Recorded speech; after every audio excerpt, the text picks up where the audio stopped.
posted too, so. Yeah. Yeah. I don't know. No, the first ice fisherman usually shows up with a vest on. Yeah, for sure. I bet, because I know they like to post up in that corner. They do. Yeah. I'll bet you it's pretty close. Maybe a week or two if the weather, depending on what the weather forecast is. Yeah. It's pretty warm, but still staying below freezing at night, so. Right. And that's so shallow there. Yeah. Yep. Cold, so, yeah. Yep. More snow, the more insulation. Mm-hmm. They're a different breed altogether. When my son was younger, we were trying to have him try all the. A little bit, just kind of dragging everything out of hibernation, kind of putting it through its paces. Now it's like a revolving door at my house of sleds coming in, getting tuned, going back out, come back in. The little kids love it. Oh, love it. Yeah, they got, well, no, but we just drag them along behind in the sleds, which is fun. But not yet. We're still working on stuff. No, they've been doing it. Oh, really? Yeah, oh yeah. Right. The 2-year-old, I mean, he was doing it last year. It's hilarious. That one. Actually with Blake and Cole, the 4 of them were all together, so it was really kind of comical. Okay. We were doing a train, dragging them all around, just going slow. It's fun. It's really fun. Oh yeah. Oh yeah, they're on it.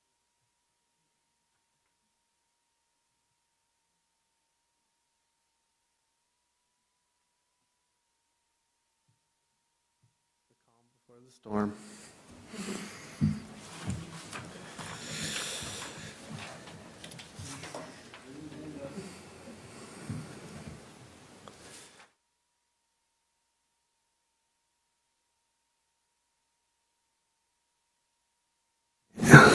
New today? Yeah, because it's dated today. Oh. I was like, There you go.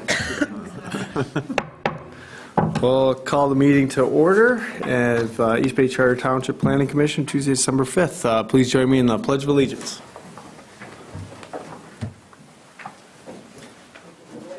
I pledge allegiance to the flag of the United States of America and to the republic for which it stands, one nation, under God, indivisible, with liberty and justice for all.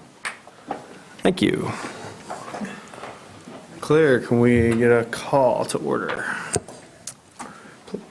Roll call, You want me to do please. roll call? And a roll call, too. Okay, Ferguson, Here. Gonzalez, Richardson, Here. Leonard, Here. Edley, here, Wassam, Present? Walters. Thank you. Next item on the agenda is a review for conflict of interest. Anyone have anything that pertains to the matters before us this evening? Okay. Moving on is actual approval of the agenda. Make a motion to approve the agenda of Tuesday, December 5th, 2023. Second. Thank you. So we got a motion by Mindy, support by Rhonda for the approval of the agenda as printed. All those in favor signify by saying aye. Aye. Those opposed, motion carries. Next is approval of meeting minutes from November 7th, the regular meeting. Or anything we need to discuss?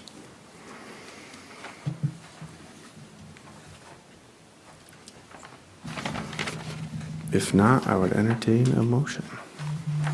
I'll make a motion to approve the meeting minutes from November 7th, 2023, regular meeting. Second. Thank you. Motion by Mindy, second by Steven, for the approval of meeting minutes from November 7th. All those in favor signify by saying aye. Aye. Those opposed? Motion carries. Next on the agenda is public comment. We have 2 public hearings that are going to come up a little bit later for an overnight medical facilities zoning amendment, as well as medium-density residential rezoning consideration. But there, anything on the agenda and/or elsewhere is able to come up to the mic if you'd like to speak. Couple 3 minutes is the limit, but feel free to approach the mic if you'd like.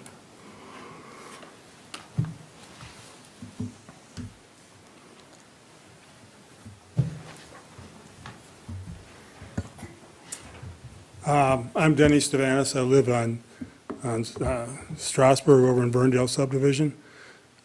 We went through some various things with the contractor that was buying Elmbrook and the rezoning thereof, and we had some agreements with them. We're interested in what, if any, this zoning change that you're talking about would have effect on past existing agreements with anybody. Would it have a difference? Is there going to be, sorry. It's okay, they won last weekend. Go blue. I'm not thrilled about it, but whatever. I'm sorry. So I would direct you, maybe reach out to staff after the fact. Generally speaking, no, they're all standalone, parcel by parcel. But at the same token, if that's something, Claire, you want to talk with the applicant about, And I can quickly address that Yeah. after the public comment, if that's helpful. Yeah, Okay, once the public comment is complete. Yeah, I look on the zoning map and I see medium density on future land use as 5 to 8. And as you wrote up this article, what we're going to deal with tonight is to change medium density to include 5 to 8. I don't know why you need a change. I don't understand that either. Because you're going to do that, right? that's one of the things we're going to consider later, yes. Okay. As a passing comment, I'd like to know, I looked on the future land use map and I saw Elmbrook still shown as low density. And I see Verndale subdivision shown as medium density, which neither are correct. And I don't know why you keep showing Got the it. updated maps, right? I took it off the website. I thought that was pretty updated, Should have been. Thank you. We'll double check but that. it's changed up there. All right? Thank you. Thank you.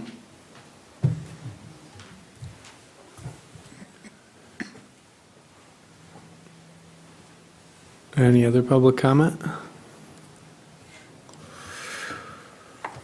Okay, if not, we'll close public comment and we'll go to correspondence. We got a few things on our desk, and Claire, if you want to address some of those. Sure, and I can just real quickly, just for the Planning Commission's information, address the conditional rezoning for Elmbrook. One of the conditions of the rezoning was that there shall be a not-to-exceed total number of units on that parcel, so that conditional rezoning would still be tied to that condition regardless of a change to the zoning. So that would still be in effect. So there would still be some flexibility as to the configuration of the homes on those parcels if there were to be some changes to the density allotments, but they would still have to meet all of the conditions that were a part of the approval. Got it, thank you. In terms of correspondence, you'll see there's a letter that is from myself and the zoning administrator related to the proposed assisted living development. It's a kind of a, and I can talk more about that when on that agenda item. The other item is a email from a resident with concerns about zoning amendment 5-23, the overnight medical facilities. There's also a letter from Heather Smith related to wetlands on the assisted living site, and then 120 acres with some concerns about impacts to water quality with that change, so. No. Okay, if not, we'll move on to reports with Mindy at the Township Board. Last meeting, we worked on setting the budget for 2024, and looking at a couple other various contracts. So it was a very paper-based meeting. Gotcha. Oh, I do want to say that there are 2 East Bay Township vehicles that are on the surplus inventory. So if you're looking for a vehicle, both have plows. One's a, what's it called? Lifts up. So if you want any more information on that, those are available too. Gotcha. And on to Paul with ZBA.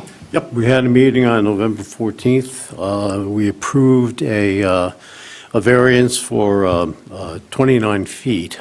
It was actually on the Boardman River. Though it sounds like a lot, it was already in existence. What they wanted to do was enclose an outside area to be enclosed deck area. And so it was primarily a variance to allow the enclosure of the deck and not actually spreading the distance from the Boardman. But it was approved. Gotcha. Thank you. Last but not least, Claire with Planning and Zoning Department. Okay. So wanted to let you know, we administratively approved an addition to the John Koff building on Industrial Circle in the Meadowlands Industrial Park. It was for a additional storage building to support their existing operations. Wanted to let you know we're moving forward with the Beach District visioning process. We currently have an RFP out for marketing and branding, and that's on our website. The RFP closes on December 22nd. We did want to mention, because I apologize, it did not get included on the agenda, but we do have the special meeting joint session on December 19th. It's a presentation by Yarrow Brown with Housing North. So that's December 19th at 6:30. Did want to also just mention to you that it's looking like our January meeting, which is going to be on January 3rd, which is a Wednesday, we're going to have 3 public hearings. We're planning to do 2 site visits. One of the public hearings is for a site condo in the agricultural district. I would encourage you to visit that on your own, just because of the limited light hours that we have, and I didn't want to squeeze in 3 site visits in that, so. Gotcha. Any questions for Claire? Claire, what time was the joint meeting? It's at 6:30. 6:30, okay. Yeah.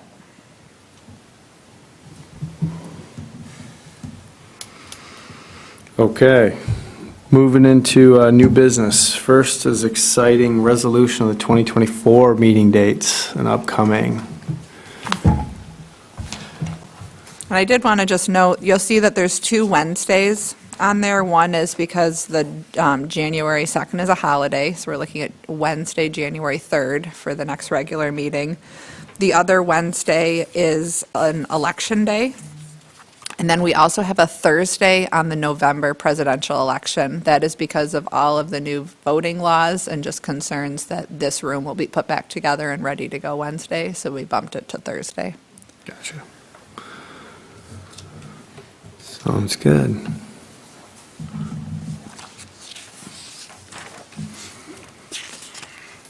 Make a motion to approve Resolution PC-2023-02, meeting dates and times for 2024. Support? Thank you. So we have a motion by Mindy, seconded by Rhonda for the 2024 meeting dates. All those in favor signify by saying aye. Aye. It's a Those oppo- resolution, so I think you need a roll call vote. We can do that. Okay, Ferguson, Yes. Gonzalez, Yes. Richardson, Yes. Leonard, Yes. Edley, Yes. Wassam, Yes. Walters. Yes. Thank you. Okay, next up is a sketch plan review for a senior assisted housing development. And I think before we have the applicant come up, Claire, can you kind of set the table for this one for us first? Yes. So, and you'll see that there's a visual for your reference back there, but this is a single-story assisted living development. It's in East Bay Corners. It's actually just right across the street, just east of the Olsons.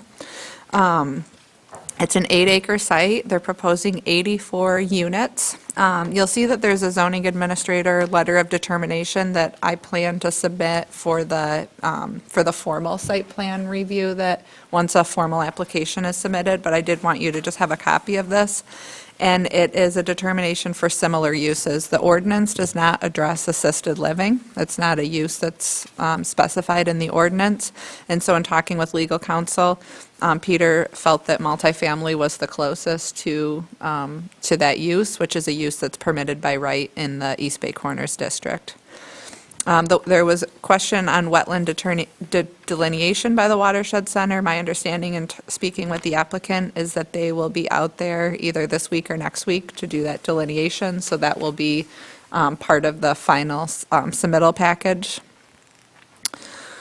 I would love if there, from my perspective and just with East Bay Corners and the vision, I would love to have that building move closer to the road as we bring trails along there from a placemaking standpoint, from a traffic calming standpoint. I think it would be nice to have the building a little bit closer to the road if there is an opportunity once the wetland delineation is done. And then my other thoughts are just kind of some of the vehicular connection opportunities. They're providing a connection to Olson's. There is going to be a 10-foot wide pathway out in front because that's part of the Safe Routes to School project, so we'll be working with the applicant to get that easement in place. But would love to see kind of internal pedestrian connectivity on site as well as a safe pedestrian connection to Olson's. Potentially a beta stop. I know there's a beta stop right now at Olson's, but is there an opportunity? So only the applicant noted that only about 10% of the residents will have a vehicle, so just kind of thinking about the transportation for those residents, so. And the applicant and I believe the engineer are both here as well. Gotcha. And if the applicant wouldn't mind coming up and kind of discussing and telling us more about the site and kind of your plan with that. Good evening. My name is Zohaib Sayed with Build Senior Housing. We're looking at the site let me see if I can probably grab the floor plan. Sorry. So we're looking at a single-story assisted living community. I guess I can get into the details of it. We're going to have roughly about 20 memory care units. So that's for Alzheimer's and dementia residents. We're going to have about 64 assisted living units in this community. We're going to have, so all of these residents are going to have their own kitchenettes in their bedrooms. They're also going to have restaurant-style dining, so meals are going to be served in the community, and they're going to have their own spa, salon, movie theater. So we provide all the amenities to actually spoil them, and essentially they're going to have 4 different courtyards. So they will have some gardening opportunities as well. Yeah, and I'm open to any questions that you might have. Yeah, sounds good. Thank you for that. You said the 64 units are assisted living? Correct. I thought I read somewhere independent. Did I not see that? There's a mixture, usually 10% are independent, but mostly 64 units, they're going to be a mix of assisted and independent, yes. Yes. I might have gotten my terminology mixed up, so it's not a nursing home. Could you No. explain the difference Sure. with that? Sure. So we're truly their home. We're not a nursing home. We do not provide any medical care, so there's not going to be any ambulances or any traffic like that. These are residents that are truly either assisted, meaning they need some assistance with their daily living activities, or they're independent. And then we have a dementia unit for memory care residents, and the same thing. So we are state licensed. We have about 15, 16 facilities in Michigan, and we are operating mostly in the southern part of Michigan. And we have the same model throughout that we use from township to township or city to city. And again, a nursing home is more diverse because it's kind of like more medical involved. We do not get involved into any medical part of it. So it's their home where they live. Sure, they're going to have visiting doctors that come once a week. They're going to have podiatrists. They're going to have home cares that come in. But again, we're not geared towards all the medical side of business. So all of that care is as external, but they can come in. Yes, And- yes. And the acuity is truly different because the nursing home has higher acuity residents where we do not take residents that require a lot of care. Even in the memory care part? Correct. Because they're mostly dementia and Alzheimer's residents, meaning they can do all the activities, but they need help with guiding and direction. So they're not bedbound. Yes. Is the image towards the end of our packet, is that what you would expect the exterior to look like, or is that just a representation of other? Is this the image we're referring Yes. to? Yes. So, yes. I would say 90% of our buildings, they look very similar. So we have built the same building. Right now, this is a building we're building in a suburb of Chicago. So if Planning Commission likes the exterior colors, we can keep it the same, or we can change it. So again, we're open. But the design is exactly the same. That's what we've been replicating from throughout our communities. Nice. Could you speak to market demand and tied to the creation of this here? Meaning, are Yes, you getting yes. an outcry for this type of product? Yes. So we had a feasibility study done, and again, I might be off by the numbers a little bit, maybe 5-10%, but from what I recall, there's about 350 units of assisted living need and about 120, roughly, of Alzheimer's memory care units that are needed. And we're being very conservative because we're only putting 60 plus 20, so 84 units total. So there is a demand, yeah, and the demand keeps growing naturally as our elderly population is growing every day, so. So, sorry, you beat me. So if the possibility is to move that building closer to the front, would there still maybe be the cul-de-sac, or would you maybe move that to the side or the? That'll be a question for Chris. Okay. It looks like there's like a drive, a cul-de-sac at the entrance, that picture with, and maybe it's not designated for this This right here? particular. Yes, that. So this is the carport. Oh, a carport, okay. And then this is Gotcha. the way to bypass it. Okay, okay, thank you. And we'll have to look at whether we can bring the building closer, but Mm-hmm. there's about more than 30 feet of fall from the back of the property to the front, so it might be difficult to bring it forward just because we would need, like I said, we're doing the wetland delineation on Mhm. Friday. This is approximately what it looks like from the Eagle website, and then our plan is to have the retention area right here. So it would, right, we've done the grading plan, and it pretty much, our grading to the wetland delineation, so.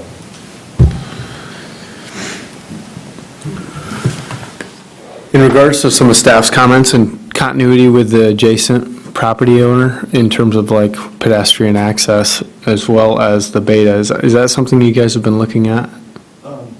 We did, or I guess this one, yeah, we did depict the 10-foot safe routes to school, and then we're proposing to put a sidewalk along this entrance that would connect them with the rest of the sidewalk.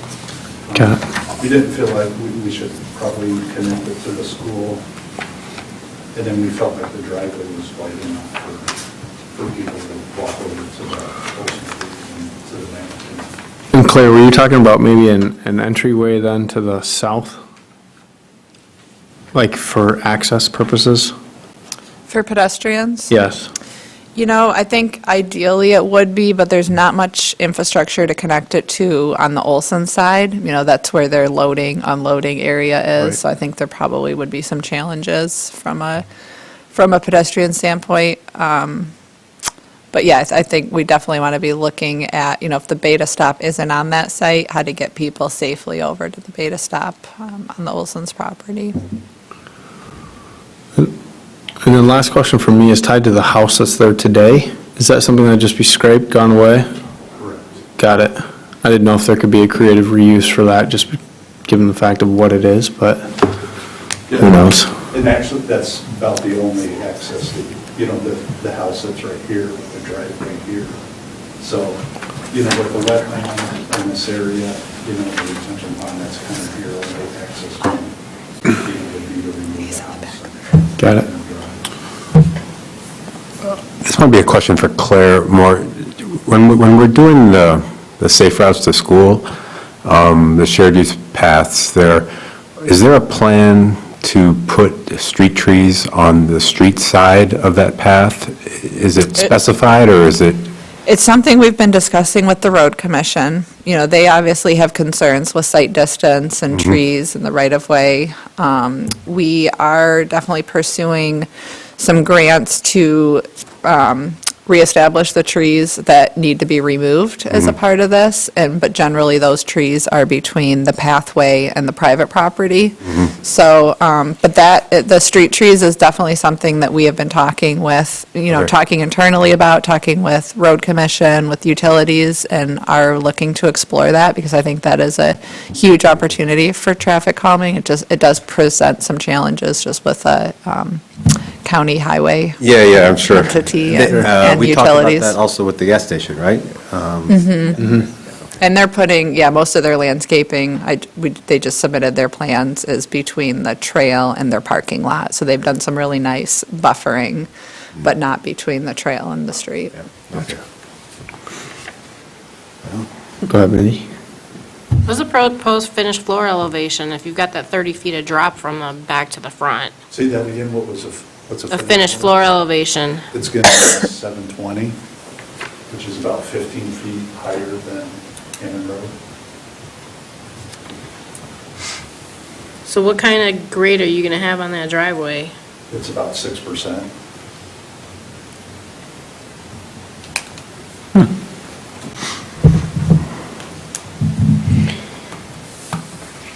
And then the elevation along the school road is about 10 to 12 feet of the finished floor.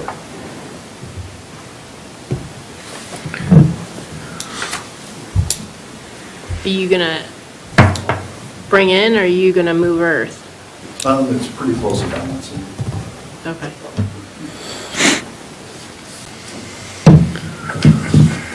Okay, last question for me, for real. I know just historically, driving by that site, just because we all do 100 times a week, in that northeast corner, where you've got the pond depiction, it looks like it kind of already is there, kind of already occurs. My question is more so tied to, have you considered some low-impact design elements to try and maybe reduce the size of that, pretty it up? I mean, it's so publicly facing. To scrape the whole thing and just put a big gaping hole there that's brand new is one thing, but I just wonder if there isn't some opportunity to do some more creative planting, something more to, If I may suggest, normally what we do in our buildings is we'll have trees all along it, and we'll have a water feature in the middle. So some lights, some water feature, depending on what the township wants, we're open. But that's what we normally do. We'll have a water feature in the middle, and we'll have trees all around it and plants. And then, if needed, I think this is a little further than the building, but normally we have a black fence, like some kind of fencing unit around it, if needed. okay? Got a couple of questions, though. Just helping with my numbers, you got 64 assisted living units. In total, how many people do you think would be there? I see it's like about 100 and something. So we're state licensed, meaning when we go through our developments, we make sure that we follow the state guidelines. In a 64-unit building, we have some two-bedrooms, normally 5 or 6 two-bedrooms that can have dual occupants, so they can have 2 people in the room. Normally, we were licensed for about 110, 105, somewhere around there. 105 to... 110, correct. Right. What gets me is two items. First of all, with that many people given an assisted living, and it sounds to me like most of these folks are just looking to, be in an area, but are still mobile, Yes. fairly mobile. Yes. So I would think that it'd be more than just 12 or 14 cars. I mean, you're looking at about 10%. Plus, you indicated that since you don't give medical facilities there, but yet, is there a place that attending physicians for these people would come in that building, or how would that So good question. So we have visiting physicians, to answer that question. They only come once a week, because again, the acuity of our residents, it's not a nursing home. So they really don't require a lot of medical attention. Most of them might require some doctor visits, podiatrist, and depending on that, once to twice a week. And where do they park? Is that the question? Well, one is parking, but two, thinking about it, we're in this facility with those physicians meet with their clients. In their rooms. In their rooms. In their rooms, correct. Okay, okay. So then we go back to the whole idea of the transportation. Yes. We have a community bus, just so you know. We have a community bus that we have on the community, so they have their weekly trips in that bus that we take our residents to, like shopping or, sightseeing. So we have a bus on site. Okay, and that's Yes. part of the staff that's there? Correct, Is that- correct. What are yours, 24 hours, or is it? No. It's a scheduled once a week, depending on, if it's summer, might be twice a week. We take all of our residents in the bus to shopping or sightseeing. Again, it's just an extra activity that we, and service we provide. But it's a scheduled one that there would Correct. be at a particular time and a particular date? Correct. Then what about for individuals who wish to go to a doctor's office or take care of some personal business like banking or that situation? How would you handle that? So normally, we have third-party service that might come if they need to do something, but most of the time, again, we don't have residents that are, again, they're assisted living, they don't drive, right? So if there's something they need to do banking, normally their loved ones would do that for them. They really stay at the building 90% of the time. What is the average age? I would say anywhere between 78 to 100. I know a lot of people in their 70s that get around quite well. Well, They're in you- their you- residence. So the way it happens, again, let me just go back to the basics. We have residents that move from big houses just to downsize. They still want to enjoy all the activities of their life. It's not that they don't want to go out, but again, we try to make it as convenience, give them all the convenience and all the features inside the building, instead of them going out and getting things. Does that make sense, hopefully? No, I understand what you're saying. And you have the experience, I don't. But it just seems that for a facility that large, having that many people. Yes. With only 12 or 14 parking spots. I'm sorry, go ahead. And I can answer that. So when we went through, there really isn't any parking guidelines as far as the amount of spaces required per unit. So we took the total and divided it by 2. So we're providing a half of parking spot per unit. And it's not per resident. So we have 53 parking spaces. Okay. We assume there's about 12. All right, because I saw something that said personnel. only 10%. Yeah, so we've Which, got and about I'm 40 taking, spaces. I'm taking 100 people and 10% is only 10 to, Right. okay. Yeah, so we have 40 spaces for. Okay, for the resident. okay, thank you.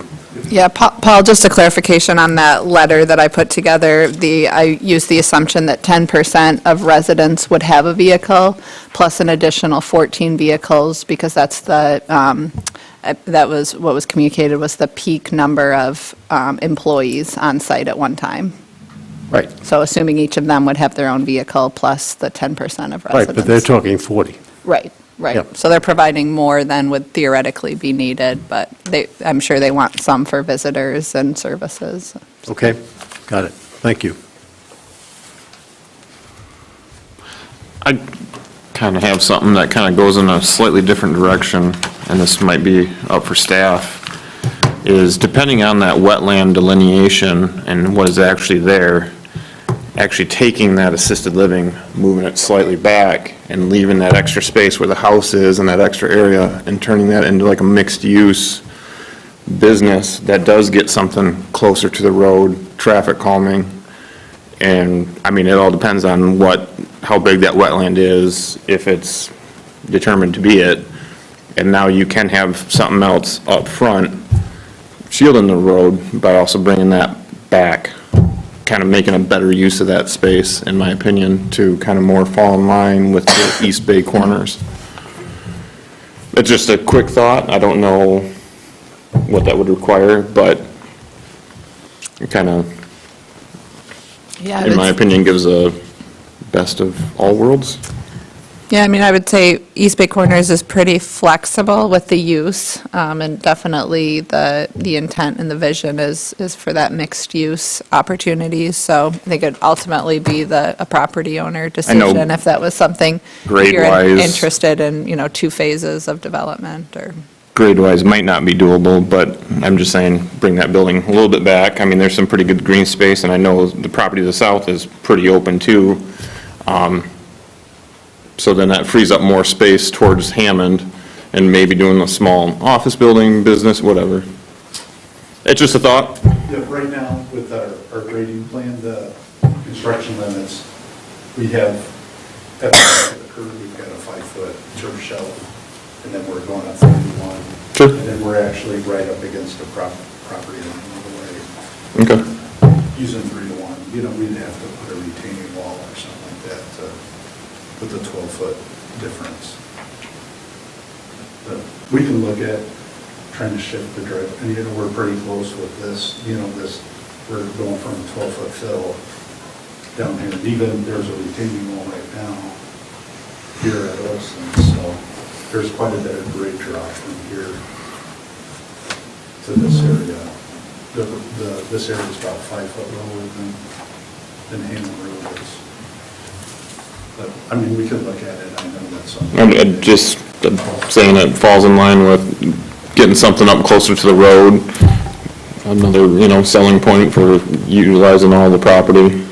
Just a thought. I like the idea of that. I mean, there's a lot of similar uses that could fall into that Yeah. in terms of residents who are staying there, but yeah, it's a good thought. Any other, Mindy? You got this road wrapping around the building. Is there pedestrian? There's a sidewalk that goes all the way around too.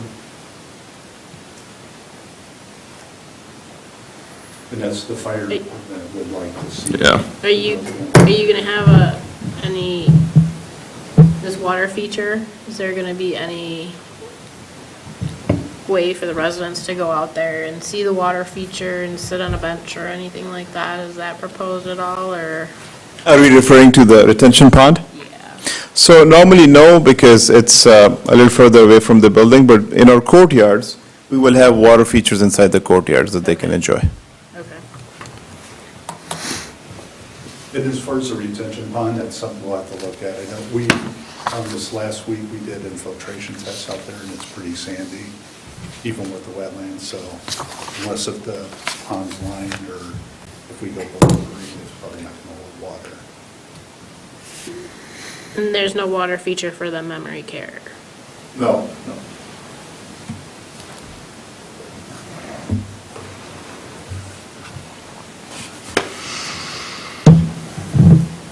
In your other buildings, does the memory care residents ever go out into the courtyards?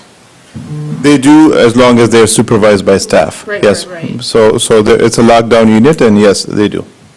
We have special Alzheimer's dementia programs for our residents, so they follow the programs that are provided to them.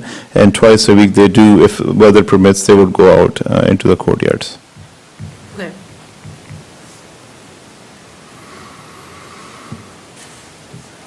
So Claire, quick question about wetland setbacks. What are we thinking long-term?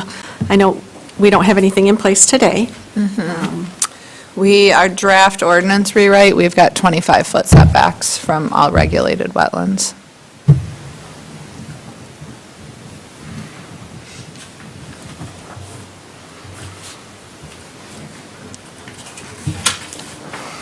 Is there an exemption in there for driveway crossings?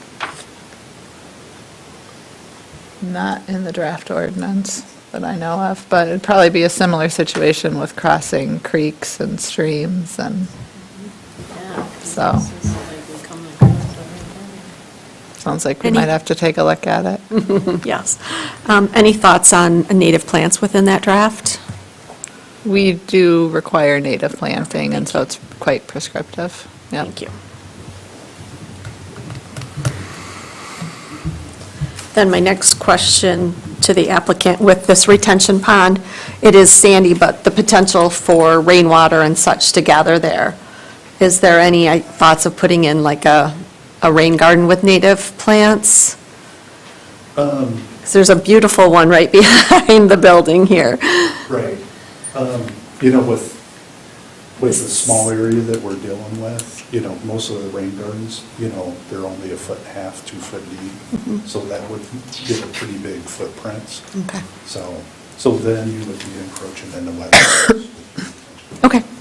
Thank you. Appreciate that. Do you have a schedule when you would be ideally setting up to the time that you're ready to open? Is the question regarding when do we break ground? Break ground to when you would complete it? So we would hope to break ground spring of 2024, and the construction schedule is anywhere between 22 to 24 months. Thank you. You're welcome.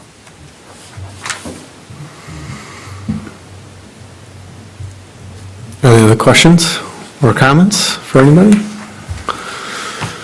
Okay. Appreciate you guys presenting this evening. I hope this was helpful. Thank you very much. Look forward to seeing you in the future.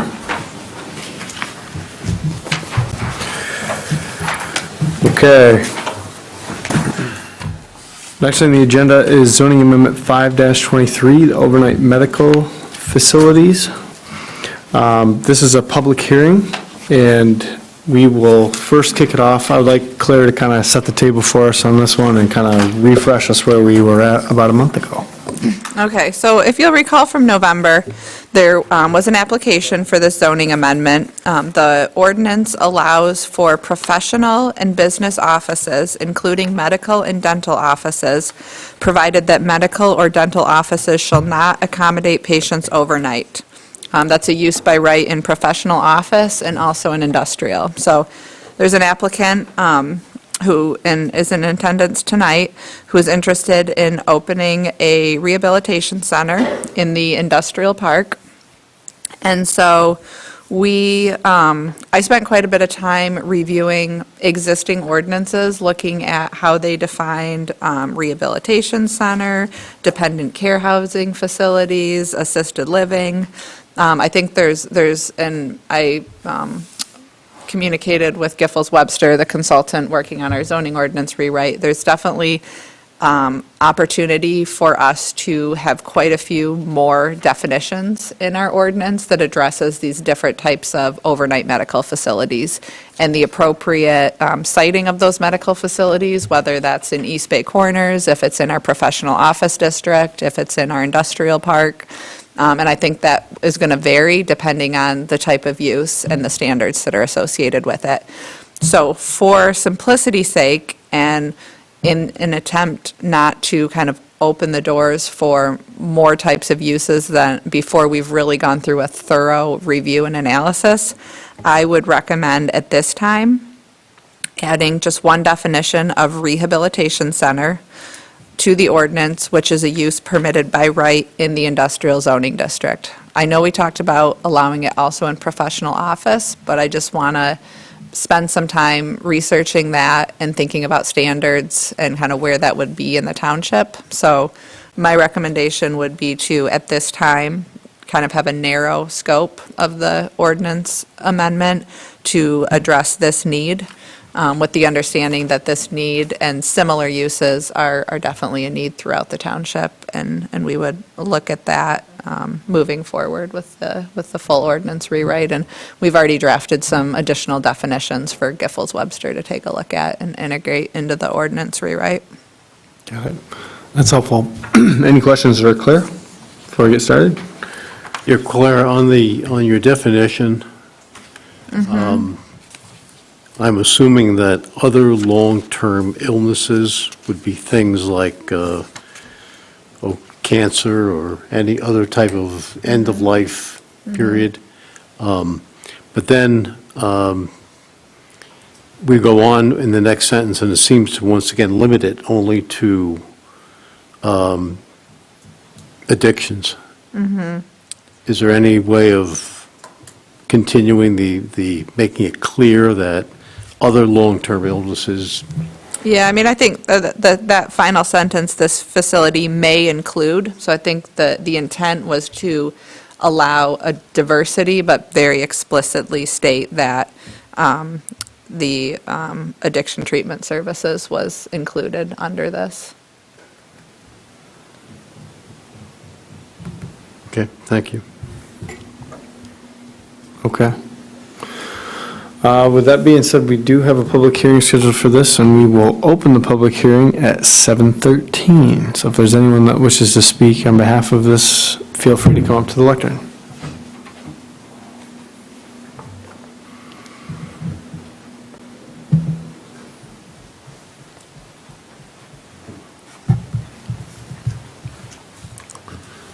Hi again, I'm Andrew Regal. We met last month. Once again, I'm just kind of saying what I said last time. I think this is a great thing that'll do nothing but good for the community.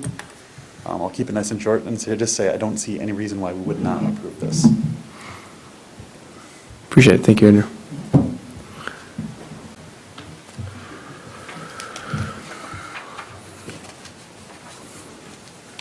Going once, going twice? Okay, we can probably close the public hearing then at 7:14 and bring it back to the commission for consideration. I think this is something we kind of kicked around, felt like we read the tea leaves pretty straightforward last time, but anything else anybody wants to comment on, let's get it out. Pretty straightforward. Yeah, I think keeping it simple like she did is, well done. And again, this would be a recommendation to the township board for consideration as well, so we're not the last stop. There would be one other meeting, regardless of how it goes. Just FYI. I'll make a motion to recommend approval of zoning amendment 5-23 overnight medical facilities to the township board for final approval. Second. Okay, so we got a motion by Mindy of support 5-23, supported by Stephen. All those in favor signify by saying aye. Aye. Those opposed? Motion carries.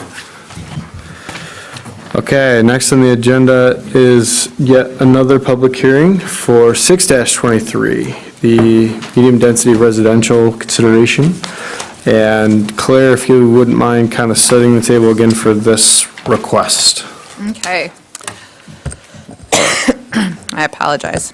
So the applicant, Live Communities, submitted an application for a zoning text amendment to increase the maximum density in the moderate density residential zoning district from 5 dwelling units per acre up to 8 dwelling units per acre.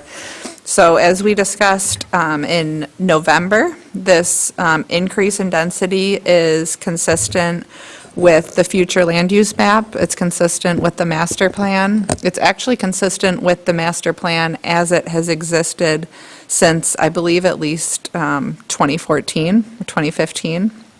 So it has been a kind of future density as a part of the master plan for the township for a long time for this district. So you'll see I included in the packet some draft language, and that draft language is basically just increasing the moderate density residential from 5 up to 8 and noting the applicable sections of the ordinance where it's referenced.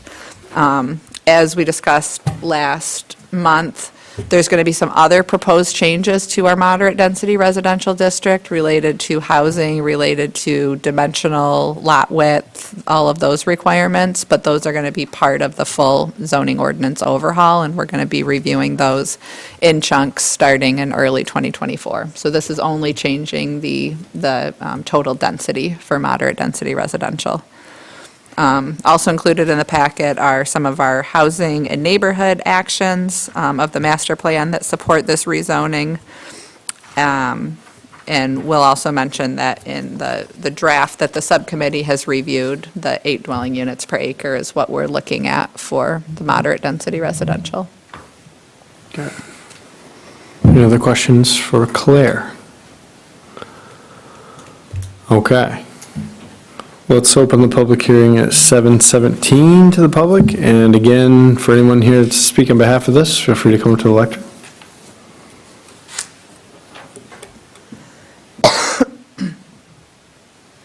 Okay. This feels like another quick one. Okay, we'll close the public hearing then at 7:18. Bring it back to the commission. Thoughts, questions, comments? Mindy? Does this affect any project that has previously come before us but hasn't yet been built? Nothing that's been approved. So Brigantine is the only one that comes to mind, and that one is not moving forward. So actually, the applicant, Live Communities, is looking to purchase Brigantine Apartments, that property. The other one is a sketch plan review and that was Ron Wilmus is looking to move forward. That's a moderate density residential. Is that the one? Right at 4 Mile and Hammond. So we have a number of projects that are likely in the pipeline coming, but there's nothing under construction right now. All of our housing that's under construction is not zoned moderate density. Thank you.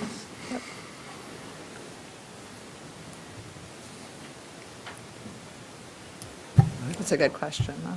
I'll make a motion to recommend approval of zoning amendment 6-23 MDR density to the Township Board for final approval. Support. Okay, we have a motion of support by Mindy for recommended approval of 6-23 to Township Board, supported by Renee. All those in favor signify by saying aye. Aye. Those opposed? Motion carries. Okay, and next, this is a discussion item in terms of a potential rezoning request and possible master plan amendment. I know this is tied to a specific piece of property, so Claire, will you kind of give us the background on this? Okay. So the applicant, Trey Allman, which is here this evening, representing Innovo, is seeking approval to rezone 6 parcels from low-density residential up to moderate-density residential.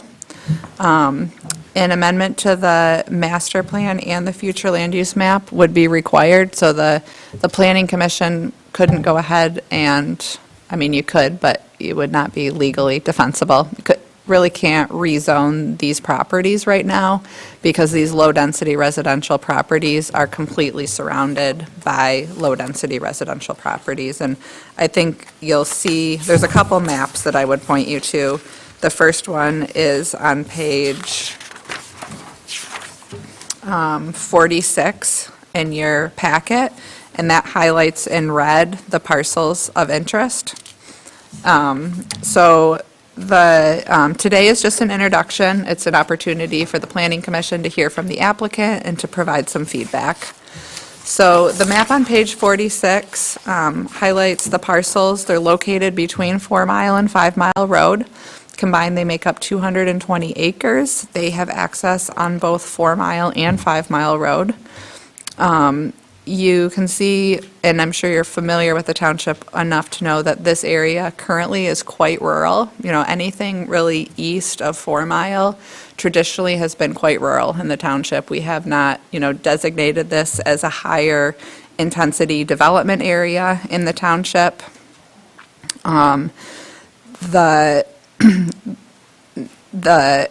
Also just wanted to mention that this parcel is on a larger ridge line. It feeds Baker Creek and the surrounding wetlands, and has generally been designated low-density residential. However, if you look over on page 40, the following page 47, if the Planning Commission is interested in, considering exploring a higher density in that kind of area between 4 Mile and 5 Mile, I would recommend not just looking at those parcels, looking more holistically at kind of all of our residential parcels. So if you look at all of the low-density residential parcels that are have access to municipal water and sewer, you'll see the chunk that I highlighted on page 47 are some of the remaining parcels that are on municipal water and sewer and are not wetlands, floodplain, or within the Mitchell Creek and Baker Creek sensitive area. So It's kind of, it's definitely a policy decision, and I'd be interested in the Planning Commission's perspective. We obviously just updated our future land use map, really didn't have any discussion about expanding into that area, but this is an opportunity to have that policy discussion. And just for your reference, making a change to the future land use map would be the same process that we go through to update the master plan. So it'd be setting out the notifications of intent to plan, the public hearing, the 63-day public comment period. So it's definitely a process. And so that would be the first process, and then a rezoning would be the second process. So we're looking at months for this, but Got it. wanted to at least have the introduction, and the applicant is here as well. Absolutely. Any questions for Claire? So if I'm reading the map correctly, this would be abutting what is already currently medium to high density. So it'd just be expanding from there. The applicant is not requesting rezoning that, but I would be recommending a change to the future land use map, yes, that does abuts high-density resident, the medium to high, so that there's not a kind of weird chunk in the middle, Oh, I see. if that was the policy direction the Planning Commission wanted to go. Right.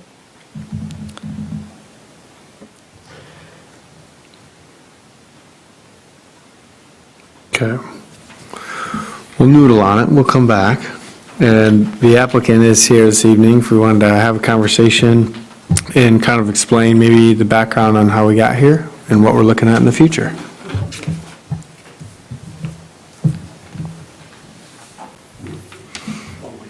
This one.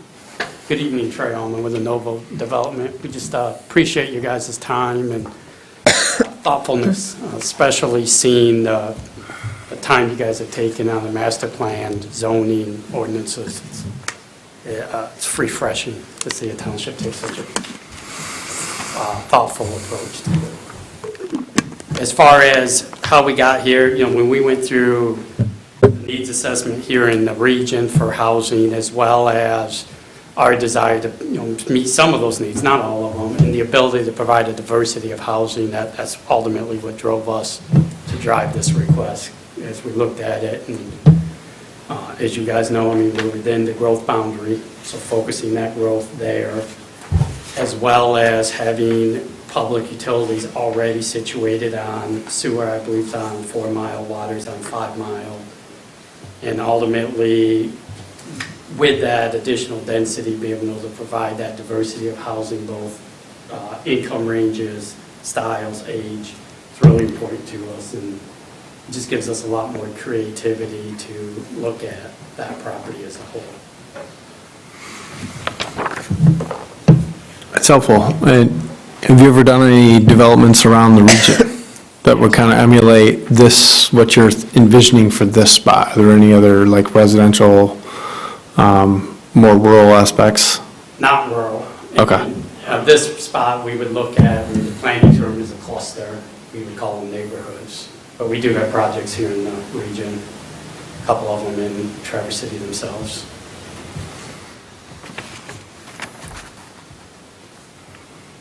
So how do you propose to, you said you would be appealing to a variety of income level. Are you looking at rentals for how would you be appealing to the different level of incomes?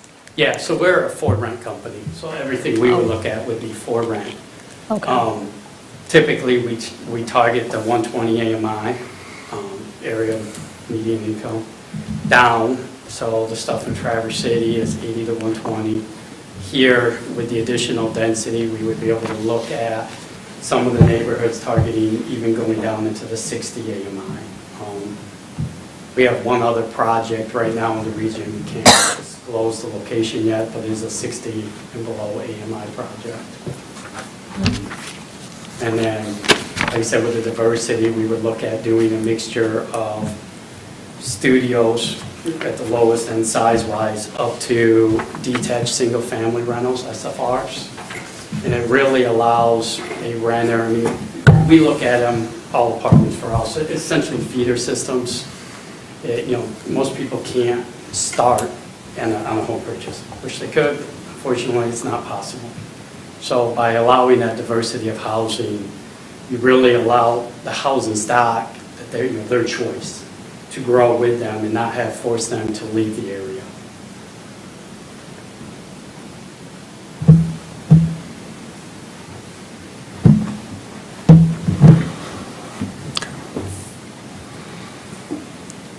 Well, this is a question for Claire mostly, but the properties that you outlined, I was just looking at the map, because it extends, maybe half mile, maybe a quarter mile south of what the actual properties that the applicant's looking at. That's basically the limitations tied to both water and, well, it's our growth boundary and existing infrastructure.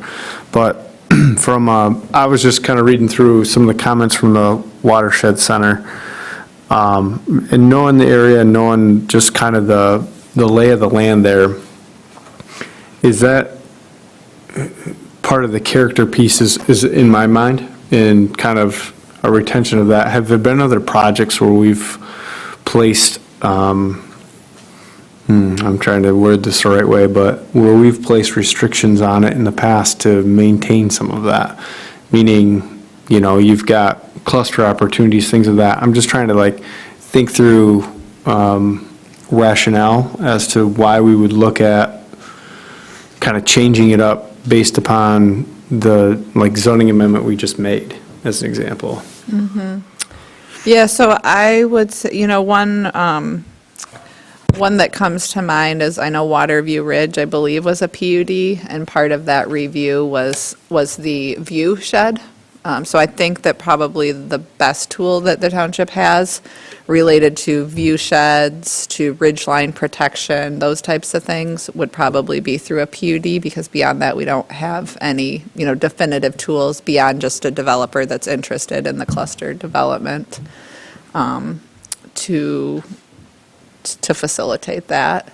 The other thing that I'll mention, and you'll see it's in the staff report, is just that the direction that we're going with the updates to the low-density residential would allow, so right now we allow 660 units on that.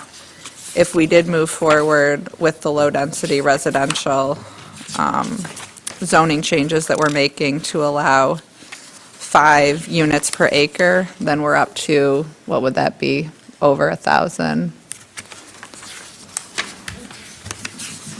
Didn't I see something with 1,700? Yeah, it's in there. 1760 is right. So, yeah, so moving forward with the, if we move forward with the proposed changes, we'd be up to 1,100 units without a rezoning.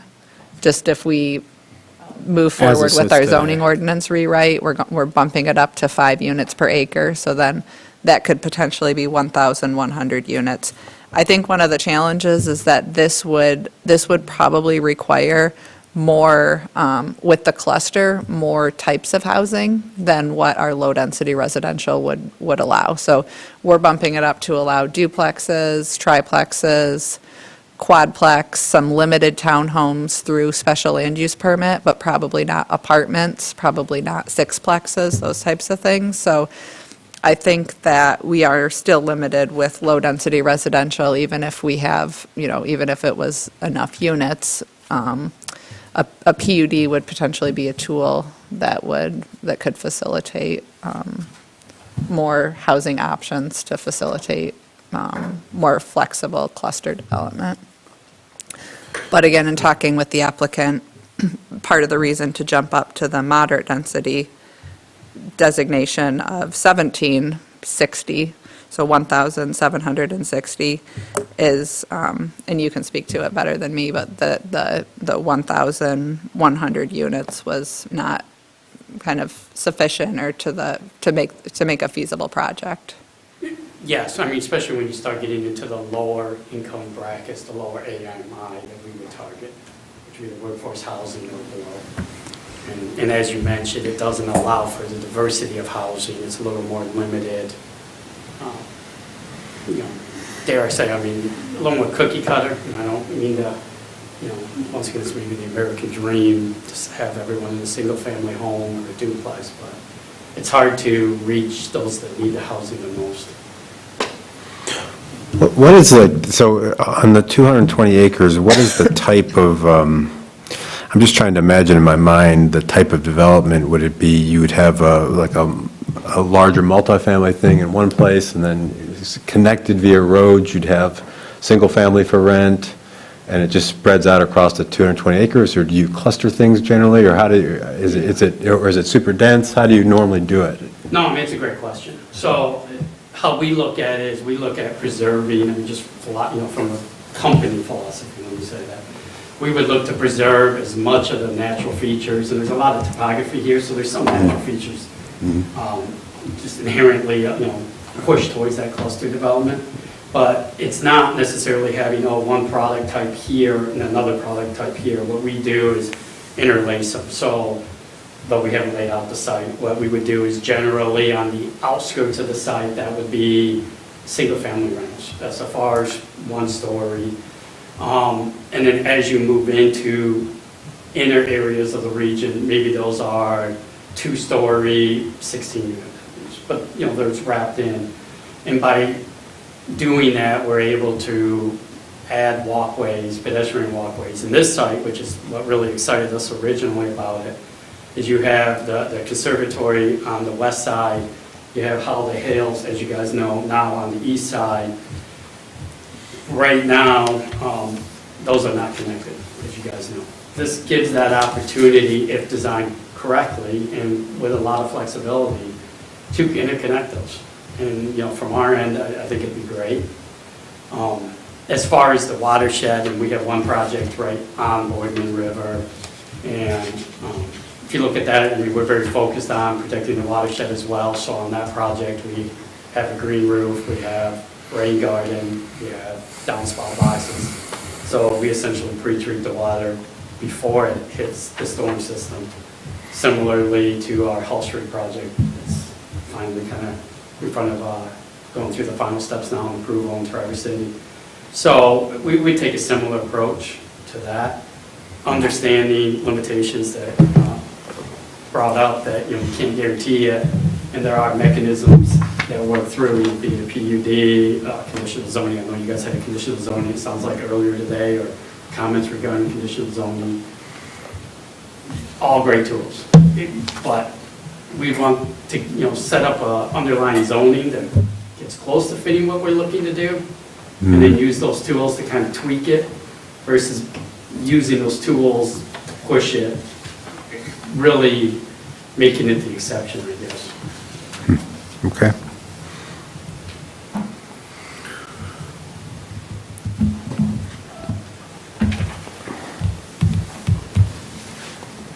What is, Claire, what is the, I'm just looking at the future land use map in our current master plan, and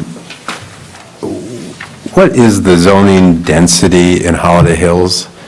Do you know, I mean, I know that it's labeled here. Oh, what is it in practice? In practice, I mean, when you look at the map, you kind of see, kind of over on the west side, it's fairly. I would say it's and then- probably 2 to 3 units, probably 3 units per acre. Okay. 2 to 3.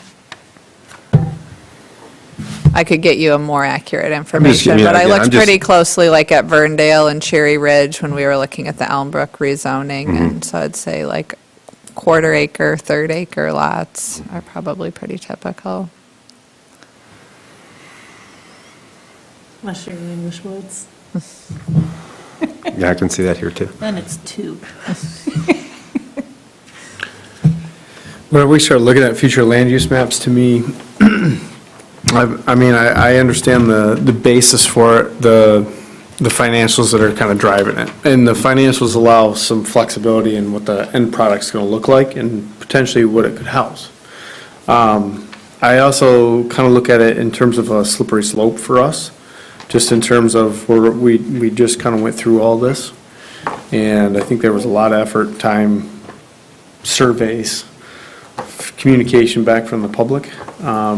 And this is just a little bit different than what we had seen. We didn't catch any of this from anybody.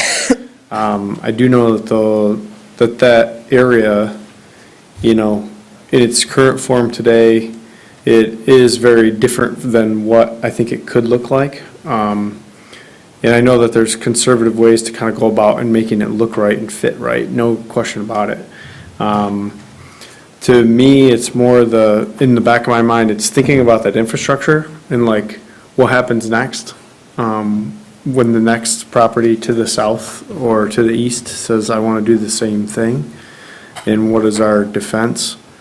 And just kind of talking through that, or do we care? It is technically in the growth boundary. I mean, it's something that the community's been planning for a long time. I just kind of wanted to throw that out there for food for thought for everybody. Because I get it, that is kind of the boundary where water and sewer is today. I was, in my mind, just, you know, living here and understanding it, it does have its own character, it's got its own feel. That whole strip through there, each time you go down 5 Mile and 4 Mile, even 3 Mile today to an extent. But especially as you move a little bit to the east, it definitely does have a different feel than the rest of town, no question. So, you know, I just kind of wanted to throw that out there for people to think about, chew on a little bit, and just kind of noodle on. I mean, if we're comfortable with making that determination or the shift, then let's just have good rationale as far as like, you know, why we're looking at it in this spot. I agree with your point. My problem I'm having is, if we have a master plan, we have a master plan. And when we don't have a master plan with an asterisk to it. And if we start changing this and changing that, where do we wind up with having a master plan? And I agree with you on the analogy of the slippery slope. There are needs, and we have to look at that, but the problem I have is in the back of my head is that we have a master plan, people depend upon that, and then all of a sudden we come along and say, well, we just changed it. And that's the thing I have to wrap my mind around. I mean, in that vein, there would be Pandora's box of public hearings that we would go through again. So it wouldn't just be us, you know, we would hear from everybody under the sun, I'm sure, again. But, I mean, I just want to kind of kick that around because, I mean, we are seeing a significant amount of growth along the corridor. I mean, feels like every other meeting, we've got somebody new coming in there to do quite a dense development there. And we've seen in our township, how many, like, I bet it's north of 2,000 units in the last 24 months, as far as new proposals. Like, I'm just throwing that out there. We've seen a lot of new. For preliminary, Yep, yeah, coming yep, in. for consideration. But we've seen a lot of new developments happening here. But I think we've also been like pretty reasonable with most everybody, and they're actually getting done. I think they're turning out quite well. And I'm certain this would be, you know, definitely a nice development given the track record of the applicant. Again, it's just in the back of my mind, it's that whole planning hat. And all the work that kind of we've gone through to date, and the flexibility that we're looking to build into the new code changes with increase in the unit count. But any other Is there a thoughts out there? proposal to, in the back of my mind, extend sewer farther up 5 Mile? Was it, didn't I do something? There Did is, something with there is ARPA funds? somebody that's looking to develop, that was Greg Halwarda, came in for a sketch plan review. He was looking at putting 300 units, over 300 units off of Hammond Highlands, which is. Oh, yeah, no, I remember that. Something else, I thought I wrote something So for Beth. Windham did a study, and it Oh, basically yeah. is saying, okay, to build out the township, what do we need? What pipe size goes where, and then. Okay. But it's not something that we're ready to go on. It's more of if a developer comes in and says, hey, I want to So Okay. here, we can say, okay, then you need this kind of pipe from here to Okay. here kind of thing. Okay. It's not, we're planning to do it. Okay, that's what I remember. I'm trying to, it's in my back of my mind. It's more of a, if it happens, this is Yeah. what needs to be done. Got it. Well, I guess I'm also with you, on, what Paul and Dan said. I'm hesitant to change our master plan, although when I look at this, it kind of does seem like the logical place, but I think we did go through a process for a reason, so. Because today it's, the potential is 660 homes, and the proposed master plan future land use map will get us up to nearly 1,100, so not quite double, right? 1,100. Yeah, with the zoning ordinance With the rewrite, zoning which would ordinance rewrite. likely be coming online, with this spring. Okay, So- so then with this request, it would take us from 660 to 17, not quite triple, but Close if you enough. think of it in that manner. I think that's what really concerns me, And if- knowing this area and how beautifully dense and wooded it is, and it is truly rural. Yes, we're growing that way, and I appreciate the need for workhouse, or workforce housing and housing for young families, so they don't have to leave the area, they can afford to stay here. But I think we have to do that in alignment with the master plan and our zoning rewrite. I kind of agree, just because, it's close to the Holiday Hills area where we just said, it's about 3, the density? Is that what we kind of said? Depends on the. You live there. Right, Mindy would about, know. which when you drive up there, it feels like it fits in the hills. With this going, if it went to 1,700, I don't see how you can make that match the character.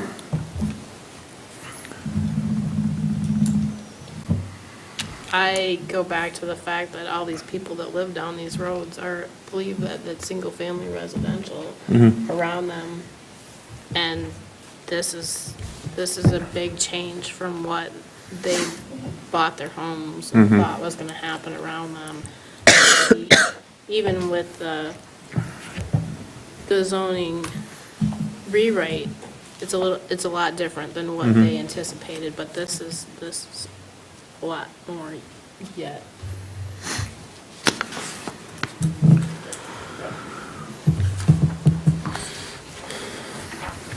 So Claire, just for clarity purposes again, we're just kind of having a conversation about this with the applicant.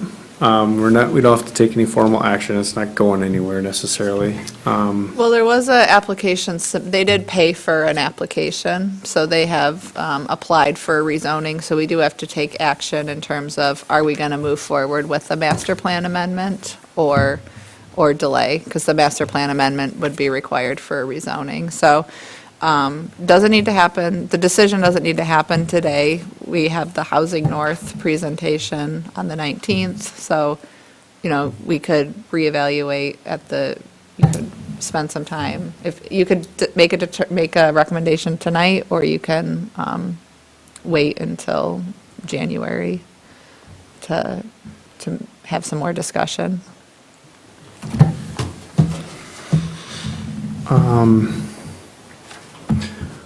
I'll be honest, I think I know where the Housing North thing is going to go. I'm not to cut to the chase, but I know they're going to say that we need a significant amount of housing in the county. Pretty confident in that. But I think for purposes of just, we've heard from almost everybody so far on this in one way or another. I think we've been pretty consistent in terms of we just went through this whole thing. So to support it, do we need to take action on it, actually have a motion? I'll make a motion to deny those rezoning request. Is there a Second. number on here?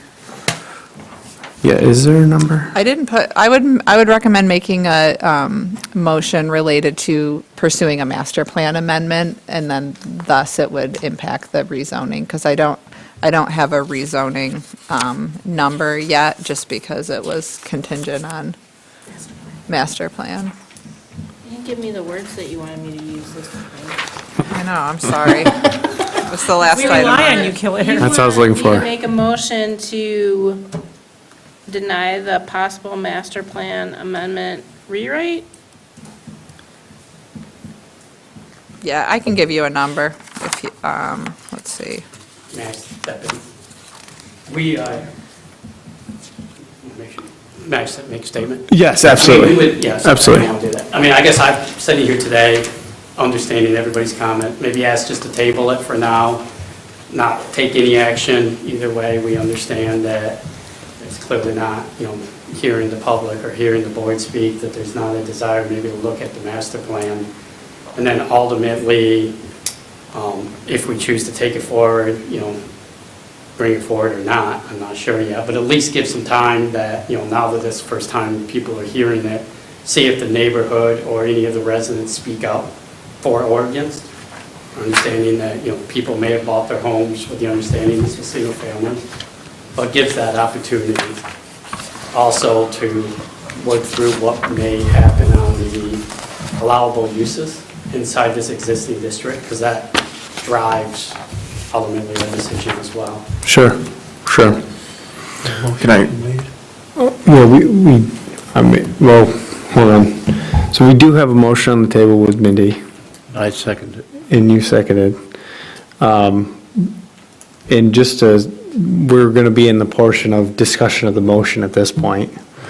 But I think for clarity, I just want to make certain that, thank you for your comment, we appreciate that. We can kind of chew on that as a group. But with the Housing North conversation, that was the 19th, right? Where they'll come in for the joint board. Is there a way that, because this is only coming to us, is there a way that notification would go out to the general populace around this? Even though, it's, So we could certainly send out a notification that we're considering a rezoning request to moderate density residential. I think it would be premature, just because it's not supported in our master plan, and it would be a bit of a mess with the public hearing and public comment, and it wouldn't be the correct process. right? Just trying to think that through. So this is technically, I told Trey we didn't have a form for a master plan amendment, and you technically can apply for a master plan amendment, so he went ahead and applied for the zoning amendment. I didn't want him to have to apply twice, so this is basically an application for a master plan, and then pending master plan, it would be a zoning amendment. But you can deny a master plan amendment application, which is, technically what this is. It's in our fee schedule, it's the same fee as for a master plan amendment as well as a zoning amendment. Got it. Thank you for that. Any other discussion of the motion? No.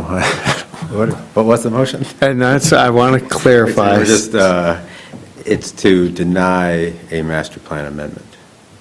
Is that right? Well, what I said was to Yeah. deny the rezoning request, and then I tried to figure out Yeah. if there was a number associated with it, and that's where I got hung up.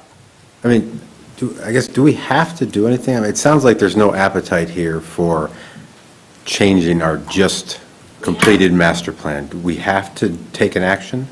Because he paid, we do. Okay. Okay. You don't have to take action tonight, but you should take action. I'm fine. Doesn't matter to me. And if we tabled and we took it to the 19th meeting and had a discussion. Or you could, table till January after you've had information After we've on reviewed it. that. If the appetite is still to deny, there wouldn't be any room for public comment, right? To his point, let the public understand what the request is, and so they could come in and voice their opinions. There won't be a formal mailing because we're not holding a public hearing Right. for it. Yeah. Okay. I just want to make sure we kind of address that in his request. Because oftentimes if there's a rezoning request and it's, in the past anyway, the planning commission sometimes will, if it's not supportive, will not schedule a public hearing. I guess that's not for rezoning, it's generally been for a text amendment. So I can circle back with legal counsel. I think that's what To we need figure out the do best to process. figure this out, so Okay, we do I it can the do that. right way. Yep. So I would like to rescind my motion. Good with that? I would like to make a new motion. I would like to table the rezoning request and possible master plan amendment application until the January meeting. Skip. No problem. I'm more comfortable with that, for sure. Yep. Okay. So we have a motion by Mindy, supported by Paul, to table the rezoning request and master plan amendment process to the January, what was that, third planning commission meeting? All's in favor, signify by saying aye. Aye. Those opposed? This consideration is tabled for yet another month, but we'll come back. Appreciate all the dialogue. Thank you for bringing that up. Good discussion this evening with everyone. Thank you. Okay.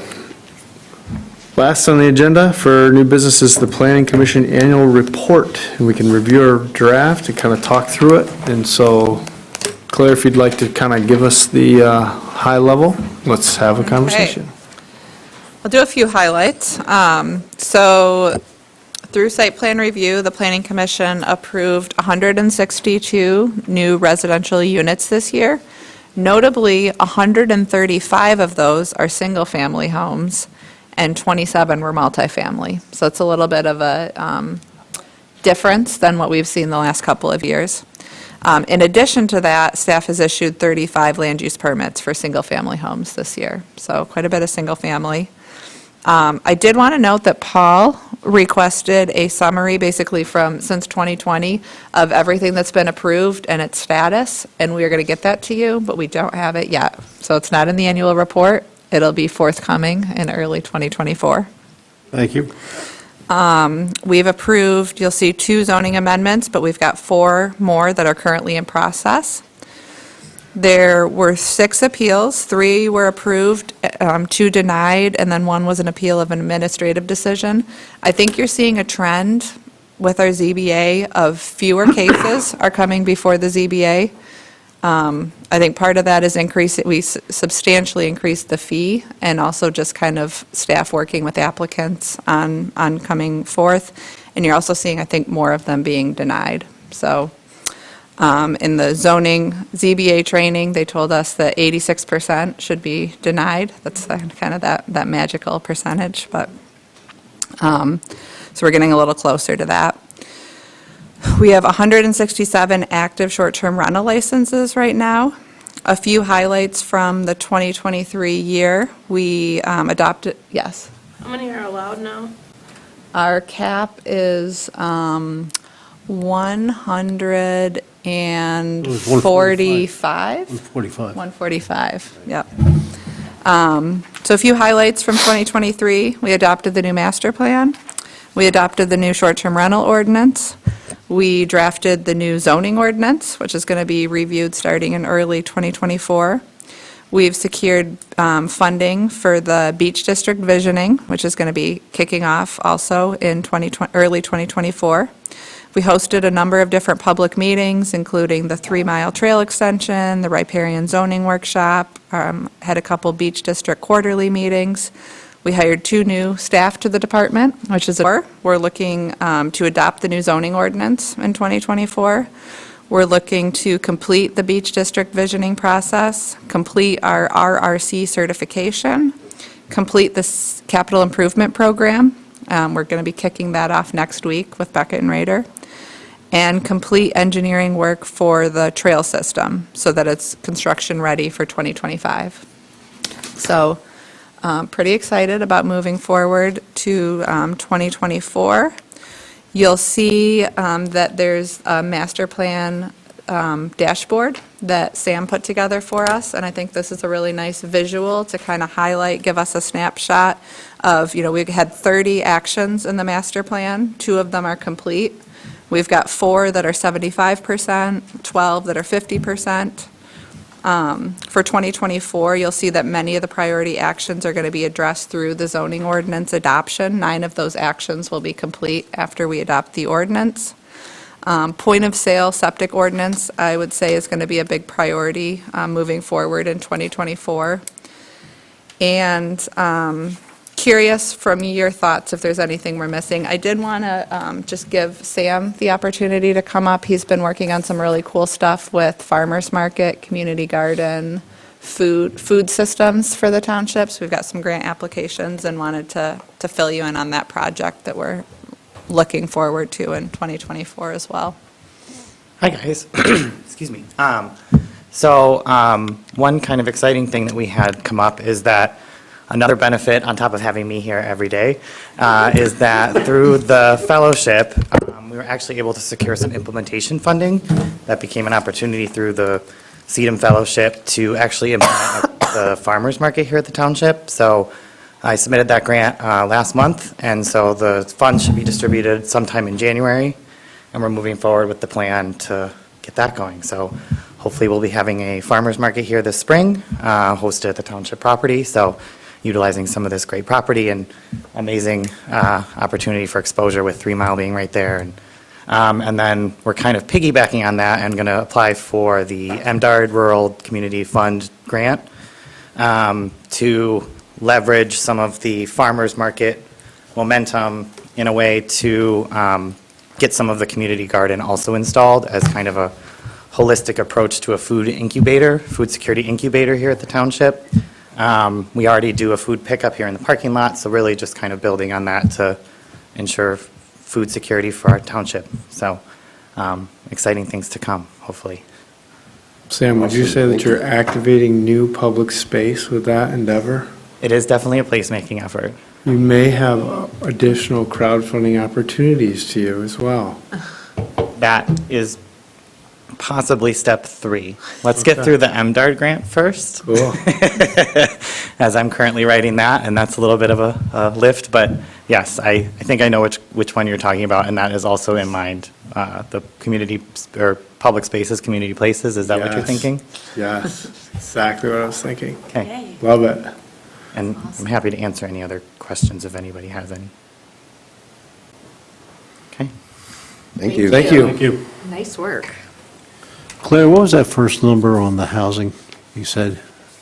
162 new residential units that were issued land use permits. So that includes the Victoria Farms site condo, the Holiday Forest site condo, as well as Stan Jaro's development off of Holiday Road. Thank you. Paul, and you asked for all residential units in the last 3 years? He asked for every development in the last 5 years. Yes, I did. We stand corrected. Yes, I did. The reason is simply that we, from time to time, comment on different projects. And for me, sometimes, I gotta say, well, where are we on those projects? Oh, yeah. I mean, it'd be nice to know, because when you approve it, doesn't necessarily mean it gets done, or it gets delayed. So at least it's some way of going back and saying, okay, fine, what of all that's happened, and where are we standing on the current status of those projects? Not just a listing of what they were, where are we in these? So it gives us a relative good feel as to, just because we approve something, it's going to get done. When I was just starting out, a comment was made to me that, yeah, we approved this, but like they threw out some number like, 50, 60, or 60% never get done. And that always stuck in the back of my head, so I thought that it would be a good idea for us to start tracking those things. And also would be helpful certainly to, I think, the newer members to have some history as to some of the things that were happening, so when we refer to these things, they'll at least have some idea, or some basis on which to follow through. A lot of those projects that didn't go through were because of what the economy did. And is doing. True, but it's good to know that. Yep. It's good to know that. Did the housing number of units, I was looking for it. Where is it? Can you give me a page or just where it's at? It's going to be in the next version Oh, of the okay. annual report, Okay. because I forgot to put it in there. Because I know what's going to happen on the 19th, so they're going to be like, so how many units have you guys done? Well, then you hear other people coming in with perspective implementation strategies. Yeah. So my plan is for the 19th, we'll have the annual report that will be basically presented to the board. That will be the second agenda item, and I will have those numbers updated in that annual report. So is Because, that going to include the units that are now occupiable in, what is that called? Bayview? Bayview, and then, So most of the Bayview units came online before 2023. I'd say half was 2022, half was 2023. So that's a good question in terms of how we're tracking it. because I'd love to have just some quantifiable, like, we've done X amount of units in this community over a short period of time, because we have. And when we start getting feedback from, can we do more? And then I look at other townships in the surrounding community and the city itself. Like, when you talk about this housing need, does all the need have to go one place? Yeah, and it's good to go back. Or are we sharing and it? get the 50,000-foot view, because otherwise, if we just approve one after another, you don't really fit them all together. Yeah. there's no planning in that. There's no planning in that, No. exactly, thank you. Love it. Can't take it out of me. So with that, any other questions about the report? Looks great. Looks a good report. Yeah. Nice work, Sam. Do we need a motion to recommend this to the township board with the suggested amendments? With the suggested amendment, as well as the final report will have numbers through the end of December, so we'll just update the housing and those figures, but. Make a motion to recommend the Planning Commission annual report with the amendments to the Township Board. Support. Okay, we have a motion by Carl, seconded by Mindy. Sorry, Mindy, you didn't get a clean sweep this evening. Well, I just cheered, I didn't have to do it. You were so close. So close. All those in favor signify by saying aye. Aye. Those opposed? Motion carries. Thank you so much. Last up, public comment, round 2. Negative? Shooting her down? Okay. Future agenda items, and anything else, have anything burning we need to chat about? And then we have our December 19th joint meeting, 6:30, Township Board, it's gonna be a party. And our next meeting is January 3rd. And with For- that, oh, Sorry, just one quick question. For the January 3rd meeting, we're going to have 2 site visits. Do you want to do those at 4:30 and 5? Because, I mean, it's pretty much dark. Earlier. It's dark by 5:15, so I would. I got a spotlight. No, I Okay. go. Do you want to do those at 4 and Turn 4:30? the lights on my truck I and go drive around for you personally- guys. As early as you can, that makes sense. 4 o'clock maybe Okay, makes so sense. 4 Otherwise, and you don't see 4:30. If you, anything. yeah, if everyone's willing to do that. I know that you work and we've got challenging schedules, but just wanted to find out the preference from the group. I'll attempt to get the time off. That's the busiest time of year for Yeah. what I do as a business. Yes, it is. Uh-huh. Everything changes. Yes, it does. January 1st. Yes, it does. So 4. I credit Mindy for that whole idea of moving it up. So a long time ago, she told me that they went on a site visit and it was dark. And that has in turn turned out to be a very interesting situation. Dark and snowy. Yeah, Macomb, Exactly. it was dark. yeah. That's what I'm referring to. And Judy wasn't there. Is that what happened? It was dark. Okay, with that, bombshell, we're adjourned.